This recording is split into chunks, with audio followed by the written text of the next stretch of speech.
บ่มีหยังเข้าป่าหาหน่อไม้ตามเคยของป่าเมื่อยหาของป่าแล้วก็ไปหาอาหารชั้นสูงบัดปีนต้นไม้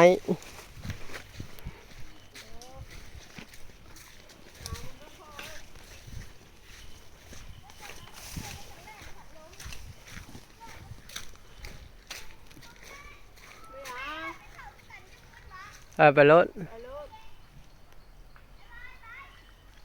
ใส่น้ำกูได้แบ่งกูก่อนไว้แบ่งน้ำก็ได้ตายได้น้ำเขียวเหรอฮะฮะไอ้บ้านดิค่ะมา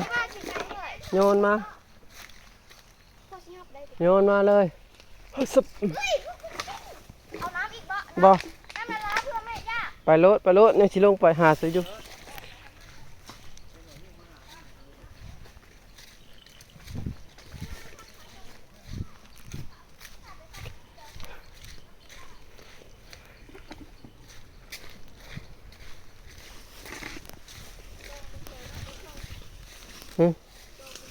อ๋อสมุนไพรได้นี่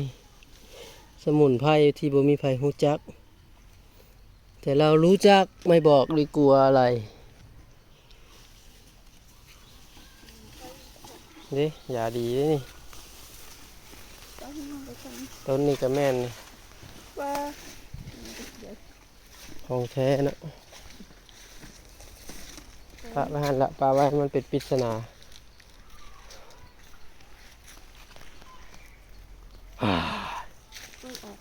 ไปทางไหนเนี่ยนี่ไปให้เดินทางนำไป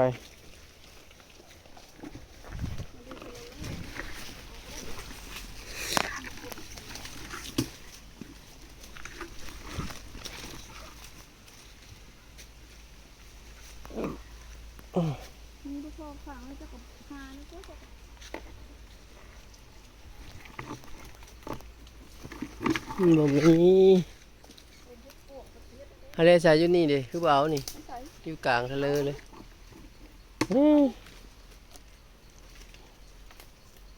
มีมือเอา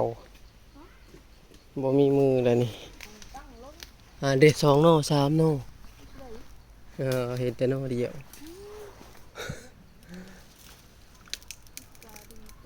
เขาฮักเอาแล้วดาวเอ้ยเห็นแต่โน่มันขึ้นมา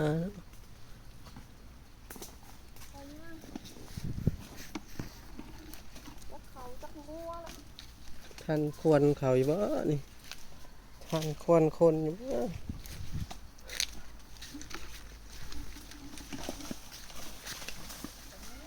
่จนภัยในป่าลึกเฮ้ย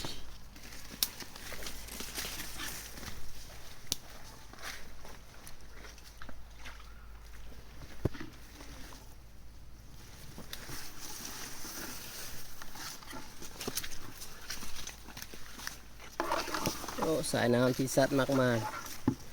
สัตว์มากมาหากินน้ำกินไหนเด้เย็นจะจ้อยใช่นอดินนอดินลูกว่านอดินคักดินเนี่ย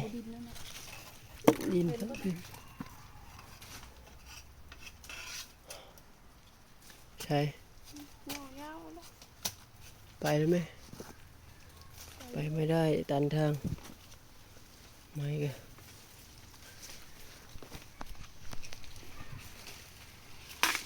เอา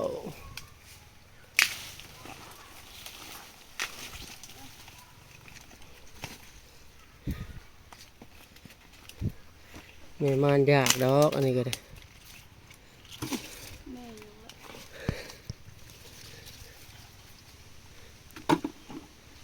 อยากลาดหน่อไม้ในแม่มันอุ้ย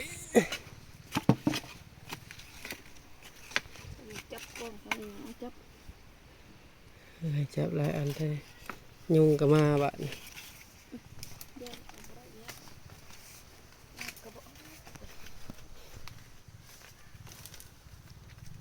ยุง